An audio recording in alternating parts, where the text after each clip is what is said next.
And we are recording again. Good morning, Ken. How you doing? Hey, Fenton. Good morning. How you doing, sir? Doing amazing, man. A lot going on, as we were just talking about. We are actual dads. We are actually married. We actually work, and we actually have things to do. And I need to leave soon to go to a business lunch. So we're going to try to have a good conversation in a short amount of time. Yes, we are. Sound good? Actually, I usually I come on and I have a topic ready. Sometimes I picked it the day before. Sometimes it's in my notebook. Other times, maybe 2 minutes before we hit record, I have a topic. Yeah. I don't have a topic. So, you know what we were talking about the other day with the kids? About time and how, us as human beings, we made this concept of time up. Yeah. And that's just not just a clock on your hand or your wall. I'm not talking about a wristwatch or a grandfather clock. I'm talking about time in general. Like, we've come up with this concept that for every year the Earth goes around the sun, that means we're another year older. Mm-hmm. Says who? Yeah. What happened to the 10 months when you were in the womb? No, forget all that for 1 second.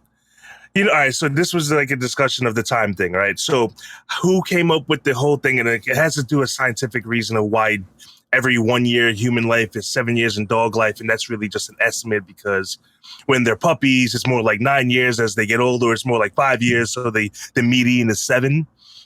I never got that, but okay. Okay, whatever. And it has to do with like their body. They study their body. You know what I'm saying? And it's based on how old the organs are and things like that, and the brain and all these things that they decided that for every 1 year of human life is 7 years of dog life. Okay. But the 1 year of human life thing, we're having a nice discussion about it. Who came up with this concept that because the Earth takes 1 year to revolve around the sun, right, which is what we consider 365 days, right? The Mayans did as well. They have a temple in Chichen Itza in Mexico. I know some people may have to look that up right now, and that's fine. Mm-hmm. But 365 days is what it takes for the Earth to revolve around the sun. Mm-hmm. Sorry for you flat earthers out there. This may trigger you, and it's not our fault that it's triggering you. You have to deal with your own triggers. You watched the previous episode for that one. I would say jump off a cliff, but since the Earth is round, there's no cliff to jump. Okay, I see what you did there. Hey. Yeah, so the concept of time. So why do we as a species have this whole thing of, running out of time or not enough time or... And that was the discussion. Why is it 1 year for every year the Earth revolves around the sun? Why is it not? It takes 10 years for the Earth to revolve for us to be 1 year older. Why are we stuck in this whole? I think I have the answer. Go ahead. What do you got for me? I believe it has to do with agriculture. I believe that the calendars were originally formed to let the people know, farmers, when was the best time to plant, when it was time to harvest.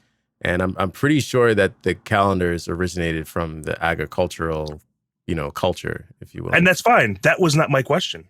My question is, why as a species do we feel that we're another year older for every 365 days? It's a segue. So you start there, and hopefully my premise is a solid foundation. I could be wrong about this stuff, but let's say that's the actual premise. Like, that's how it started. So if it started, then, we're creatures of convenience. It's like, well, we got to figure out how old we are. How much time has gone by? Well, we got this calendar thing that we use for, farming. Let's just tack it onto there. And I think in history, you will find that humans generally do things out of convenience. We know that, like, in Christianity, a lot of the things that are in Christianity, they just borrowed from other stuff. Right? I said, okay, well, we got this pagan stuff, and we'll just, it's Christmas, and we got Easter, and we got all this other stuff. They said, well, we'll just borrow that because it was convenient. They said, people already know about it, so we'll just latch on to that. And I would imagine that the birthday thing is very similar. Okay. I'm not going to Google it. I'll go find out later because I think it's an interesting question. Well, Google is just going to be whatever someone put up there, whether they be an expert or a basement expert. But that's all Google really is. It's whatever we as people have decided to put into a search engine, and that's what you're going to find. So here's a question. Go ahead. I suppose the next question becomes, does it matter? And I would say that in a practical sense, it does. It's good to be able to keep track of time, for practical purposes. On the flip side, in kind of how's the right word to use? In like an existential sense, it doesn't matter because you really have to exist in the moment. You don't want to live your life based on how old you are. Right. And, we're not the first ones to say that. It's like, age ain't nothing but a number, right? Like, well, okay. Took it back to for those who know what that's actually about, just scratch that from the record. But at 42 years, at 42 years, at 42 years old, I don't want to. I don't know if we're gonna get through this. It's all right. I don't want to live as if a 42-year-old is supposed to live like this. A 60-year-old is supposed to live like this. A 20-year-old is supposed to live like this. There's a lot of people in this world who have made amazing contributions to the world as we know it, and made amazing contributions to our lives as we know it, who, if they were acting their age, would have never done so. There's lots of examples in business of people who were past their prime, who went on to do amazing things, actors and musicians who didn't start until later in life. And then also youthful prodigies who was like blowing away the adults, it's like doing things that adults aren't able to do. So I think it's just important to exist right now, be present.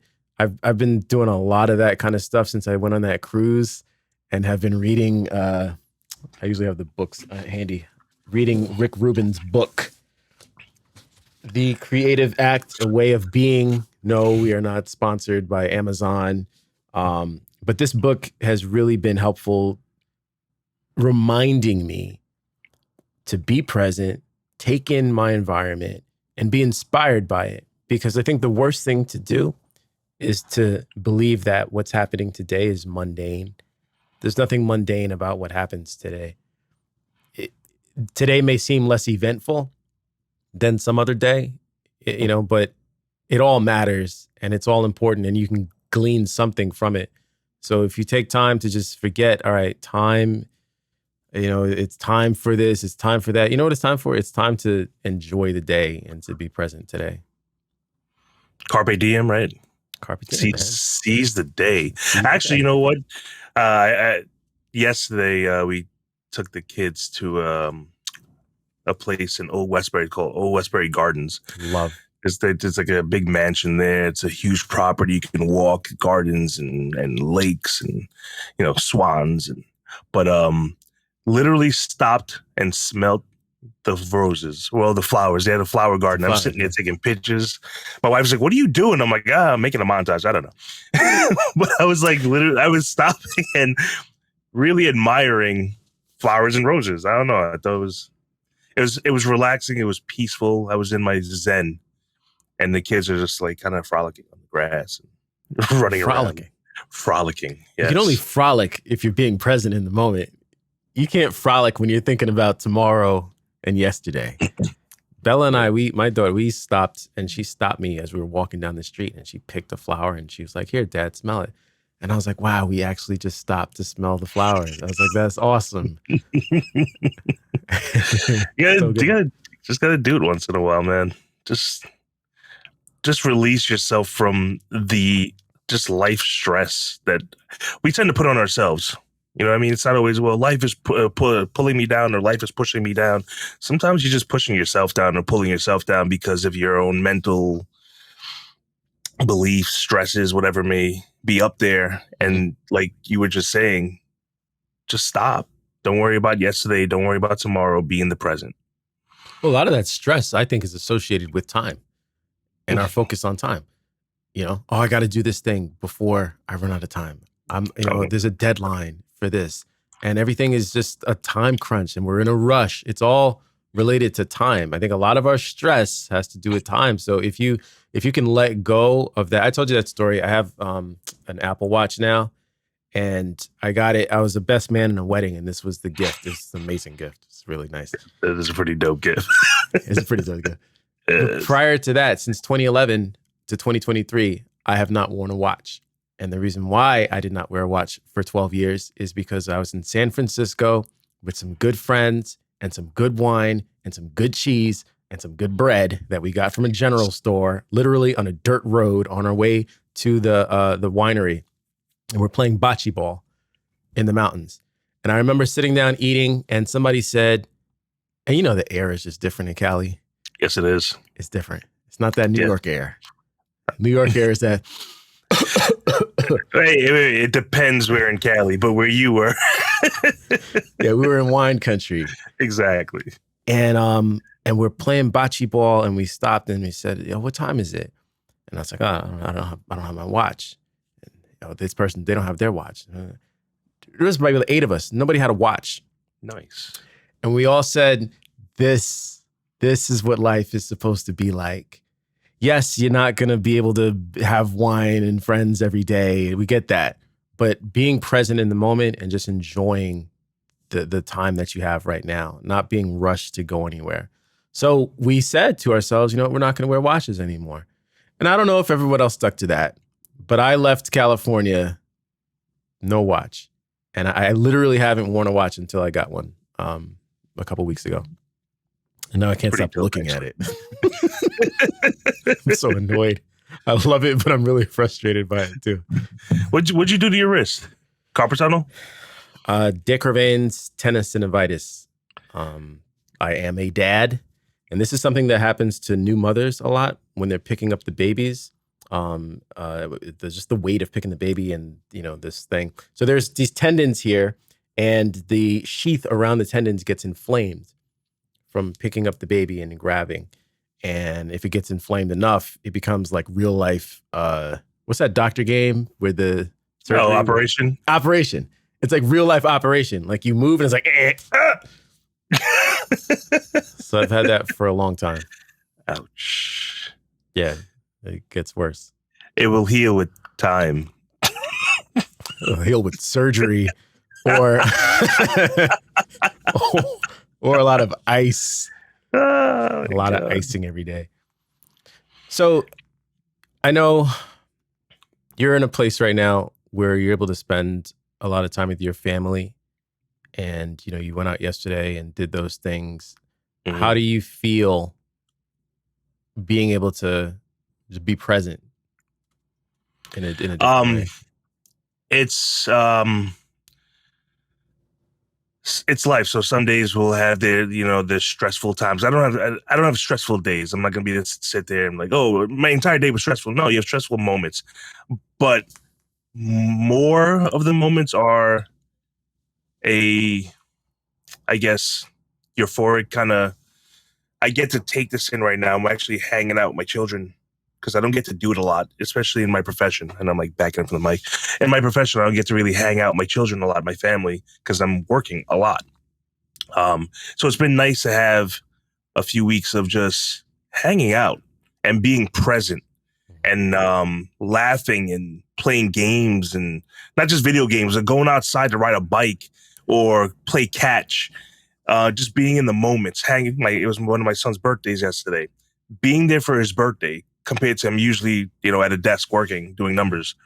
So those little things, man, I see they appreciate it, and I do as well. I mean, it's fun, but I see it in their faces, like, wow, Dad's here. Yeah. So it definitely hits the heart. It does. It's beautiful to be able to be there and see. I think when I spend time with my daughter, I see, how do I say this? I think I see what she sees.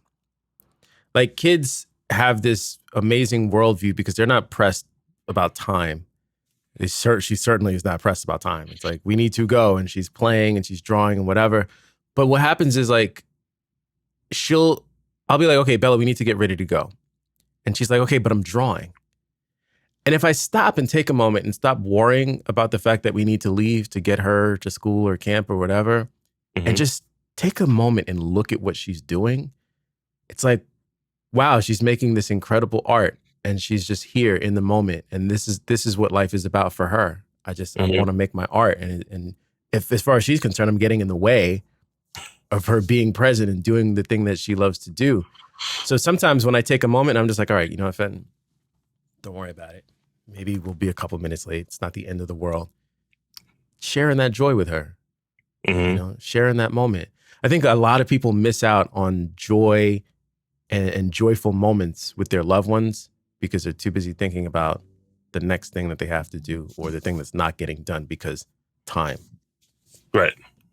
I mean, you hear people talk to, they're very wealthy, but very influential, and you know they have all the money in the world to do whatever they want, buy whatever they want, and a lot of them say, you know, they don't have time with their family or spending time with a family, or they spent so much time raising this bounty of money that they never got married or never had children and don't have, or they lost touch with their family, their immediate family, whoever it may be, and they don't have them anymore. All you have around you are these fake people, or a bunch of yes people around you.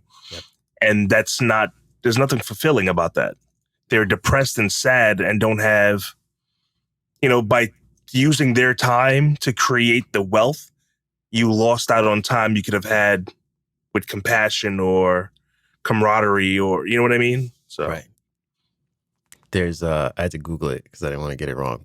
The quote from Ferris Bueller: life moves pretty fast. If you don't stop and look around once in a while, you could miss it. Forget time. Take a moment and pay attention to what's going on around you right now. I appreciate you. Appreciate you too, brother. Yeah, because I always feel like whenever I talk to you, it's like, you know, we're in the moment. You know? Even though I was like, oh, like, yeah, I need to, you know, go to a lunch or whatever. It's like, but like when I have conversations with you, time definitely does stop for a minute because you're a very present person. And I think you forced me to be present because I could easily be doing a million different things, but I'll close, you know, my windows, like try to put the phone down on side. Like my brain be all over the place, but you do bring that out of me, and I appreciate that. Wow, thank you. Yep, appreciate that. Well, that's a good wrap up. Yes. Gets me every time. Okay. Well, everyone, please like, subscribe, and share with somebody who's on their personal development journey, somebody who needs to slow down and stop looking at the clock. And we'll catch you next time. Peace.